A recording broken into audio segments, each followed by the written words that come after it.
La avalancha de Mocoa ha generado muchas comparaciones con la de Armero, la de 1985. Y esta comparación es extremadamente débil si uno piensa en la magnitud de ambos eventos.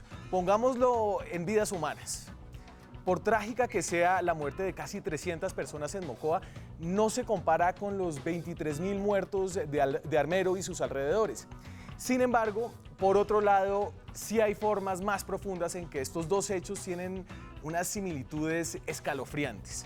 Días antes del desastre de Armero, recuerden, el M-19 se tomó el Palacio de Justicia, un suicidio guerrillero que dejó imágenes históricas, pero que en ese tiempo tuvo repercusiones políticas que parecían además catastróficas para el presidente Belisario Betancur, que había centrado toda su gestión en la negociación con las guerrillas. Cuando ocurrió Armero, unos días después, se convirtió, más allá incluso de la aniquilación de la Corte Suprema de Justicia, en el hecho definitivo del momento. Y no solo acá en Colombia, a la pobre Omaira Sánchez.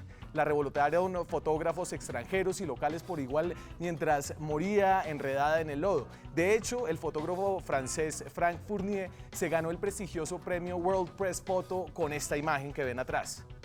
Entonces el presidente Belisario Betancur, incluso sin haberlo pedido, tuvo un alivio a su mal momento político. Un momento que incluso tenía ruido de sables que amenazaban su presidencia luego de lo del M, que paradójicamente encontró un salvavidas entre la urgencia del lodo y de la muerte en Armero.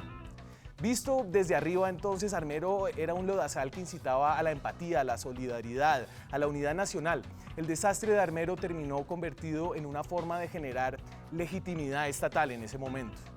Si Betancur perdió el control durante el Palacio de Justicia, logró en cambio mostrarse activo durante la tragedia de Armero. La tragedia, sin embargo, fue completamente evitable.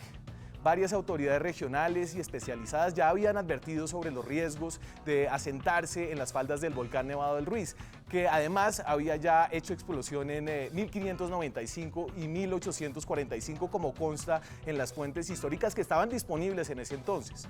Lo natural del desastre de Armero en realidad fue la falta de preparación, el error humano. Lo que ocurre actualmente en Mocoa no es diferente. Aun si la magnitud es otra, el desastre de Mocoa tiene orígenes humanos y de ineficacia estatal, tan vieja y tan enquistada que sería injusto endilgársela a Santos o a Uribe o a Belisario o a Simón Bolívar. La gente que vive al lado de quebradas es porque es pobre, porque no tiene donde más vivir y porque ahí nadie quiere vivir porque es precisamente peligroso. Gente que vive donde ya otros han advertido y se sabe que hay un peligro latente. Entonces, 32 años después de Armero, también al presidente Juan Manuel Santos le llegó el mal llamado desastre natural en momentos de crisis política. Aquí, de nuevo, guardando todas las proporciones, la avalancha de Mocoa sucede la noche antes de que miles de personas en Colombia salgan a las calles para pedir su renuncia en la marcha organizada por el uribismo, justo en días en los que crecen las evidencias que implican a miembros de sus campañas presidenciales en actos de corrupción electoral.